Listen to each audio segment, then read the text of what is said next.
விழிப்புணர்வு நிலையா? அல்லது தூங்காமல் தூங்கும் சிவயோக நித்திரையா? இந்த தூங்காது தூங்கும் சிவயோக நித்திரை என்பதுதான் சமாதி. சவிகற்ப சமாதி, நிர்விகல்ப சமாதி, சகஜ சமாதி என்று கூறப்படுகிறதே. இந்த சமாதி என்பது என்ன? ஆதியோடு சமமான நிலை. இந்த ஆன்மாவாகிய நீ பிரம்மமாகிய நிலை. எது வேண்டும் உனக்கு? விழிப்புணர்வோடு கூடிய நிலை, அறிவு நிலை. அது வேண்டுமா? அறிவையும் கடந்த ஆன்மா நிலை. அதை பெற வேண்டுமா? நீயே முடிவு செய்து கொள். இப்பொழுது புரிகிறதா?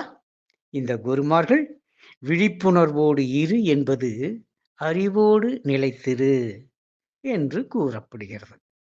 ஆனால் யோகிகள், ஞானிகள், சித்தர்கள் கூறுவது தூங்காமல் தூங்கி சுகம் காண்.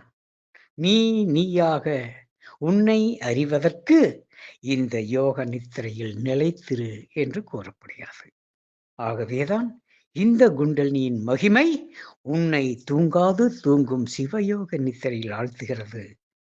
அப்பொழுது அந்த துரியம் கடந்த அதீதம் எனும் துரியாதீத நிலையில் உடல், மனம், உலகம் யாவும் கடந்த நிலையில், காலம், கர்மா யாவும் துறந்த நிலையில் நீ நீயாக இருப்பதை பார்க்கையில்தான் அங்கே ஆனந்தம், அருள்வழி அனைத்தும் வெளிப்பட்டு நீ நீயாக இருப்பதை உணர முடியும்.